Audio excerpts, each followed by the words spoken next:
আমরা যখন শিক্ষা উপদেষ্টা স্যারের সাথে কথা বললাম, স্যার আমাদেরকে বিভিন্ন দিক নির্দেশনা দিলেন যে অধ্যাদেশ আসলে কতদূর রয়েছে, এবং স্যারের পিএস তার সাথে আমরা দেখা করেছি, এই জন্য আমাদের অনেক সময় লেগেছে। পিএস আমাদেরকে যেটা নিশ্চিত করলো যে ভাই অধ্যাদেশ প্রায় 80% অধ্যাদেশের কাজ হয়ে গেছে, এটা তারা আমাদেরকে নিশ্চিত করেছে। এবং তারা যে অধ্যাদেশের যে রোডম্যাপ, সেই রোডম্যাপের কাগজে দেখিয়ে আমাদেরকে বলেছে যে সত্যিকার অর্থের অধ্যাদেশের দ্বিতীয় ধাপে আমরা রয়েছি, এটা ঠিক, কিন্তু অধ্যাদেশ দিতে এই দ্বিতীয় ধাপটা হচ্ছে সবচেয়ে লং ডিউরেশনের ধাপ। এই ধাপটা হচ্ছে কেন লং ডিউরেশন, আমি যদি একটু ব্যাখ্যা করি। ইমেইলের যে বিষয়গুলো, ইমেল প্রায় 6000 ইমেল আমাদের এখানে সাবমিট হয়েছে।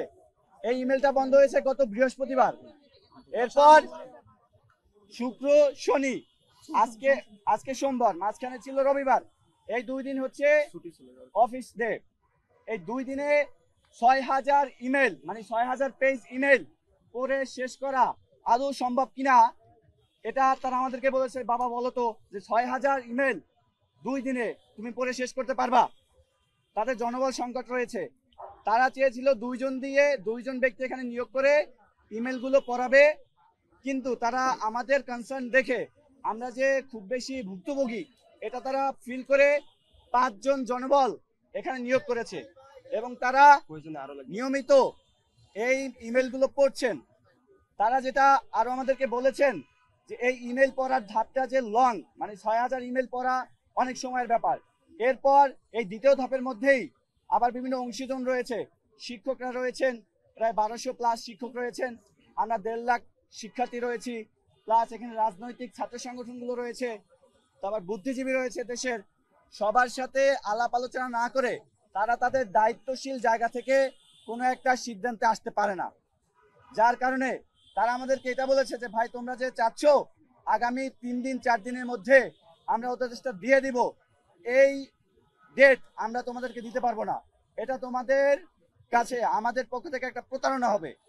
এই যে 6000 ইমেল দেখা, প্লাস অংশীজন যারা রয়েছে, শিক্ষার্থী, শিক্ষক, রাজনৈতিক ছাত্র সংগঠন, বুদ্ধিজীবী, শিক্ষাবিদ, এদের সাথে আলোচনা করতে কোনোভাবেই 3-4 দিনের মধ্যে সম্ভব না।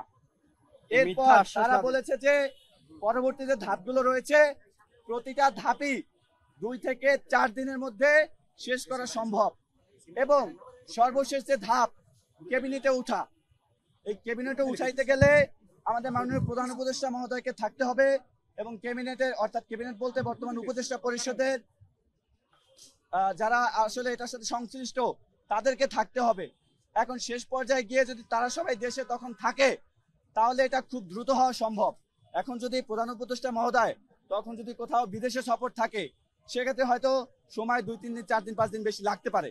তাহলে মোটা দাগে তারা আমাদেরকে যেটা বললো, বর্তমান যে ধাপে আমরা রয়েছি সেই ধাপটা হচ্ছে সবচেয়ে বেশি লং ডিউরেশন ফেজ, এবং পরবর্তী ধাপগুলো খুবই কম সময়ে, 2 দিনের মধ্যে বা 3 দিন বা সর্বোচ্চ 4 দিনের মধ্যে অনেক ধাপ শেষ হয়ে যাবে।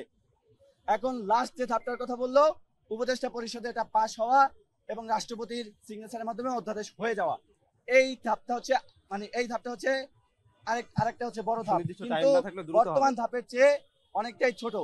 সো আমরা তার কাছ থেকে আলটিমেটলি যে জিনিসটা জানতে চাইলাম যে স্যার আমরা যদি পার্সেন্টেজ হিসাব করি আমাদের অধ্যাদেশ হওয়ার কাজ কতটুকু হয়েছে, তিনি বললেন এই লং ফেজটা যদি হয়ে যায়, এই লং ফেজটা হয়ে গেলে তুমি ধরে নিও তোমার 80% অধ্যাদেশের কাজ হয়ে গেছে।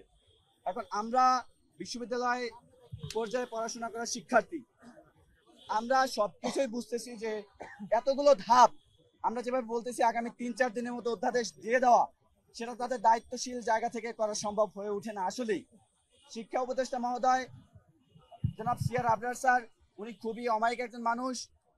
তার জায়গা থেকে সে আমাদেরকে বলেছে বাবা আমাদেরকে ভরসা করতে হবে, আমরা কোনো রাজনৈতিক সরকার না, আমরা অন্তর্বর্তীকালীন সরকার, আমরা জনগণের জন্যই কাজ করছি।